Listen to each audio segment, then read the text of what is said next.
Mag-message po kayo sa nandun na po kayo. Mag-message po kayo pag nandun na po kayo sa akin. Gusto mong i-update kita palagi?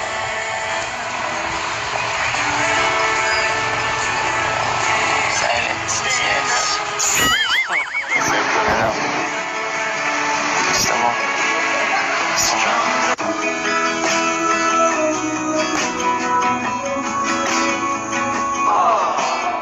Sige po. Para po alam namin na ligtas po kayo. Titingin na lang tayo dito. Anong gusto mo pa sa loob mo doon? Wala po. Kung may remembrance ka, Kayo po ang bahala. akong bahala.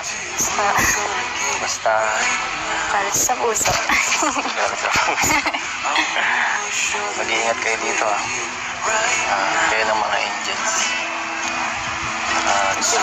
Pwede rin naman kayo lumabas. Magkakasama.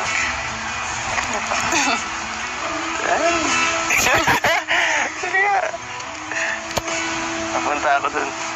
Mapunta ako dun sa mukha. Opo.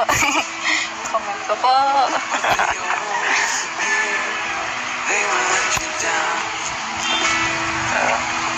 Hindi mo ako miss.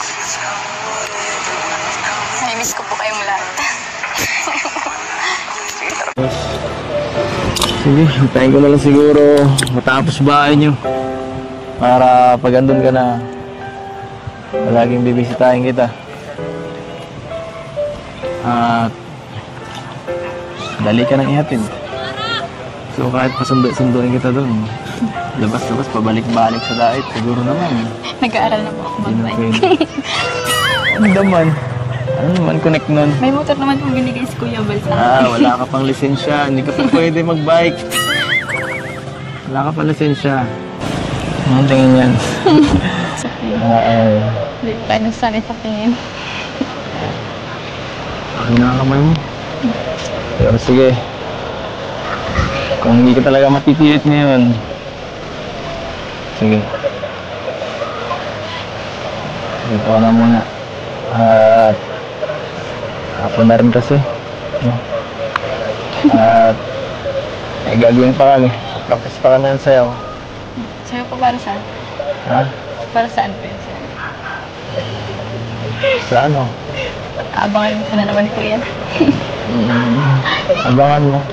Pumunta ka ha. Sa party. Kailan po? 28. Sabado yun. Pwede ka naman siguro na Sabado. Sabado ng gabi. Sige po. Bye-bye. Bye-bye. Bye-bye. Happy mut-mut. Happy mat-mat. Tara na po. Tara. Pati ka po. Sige.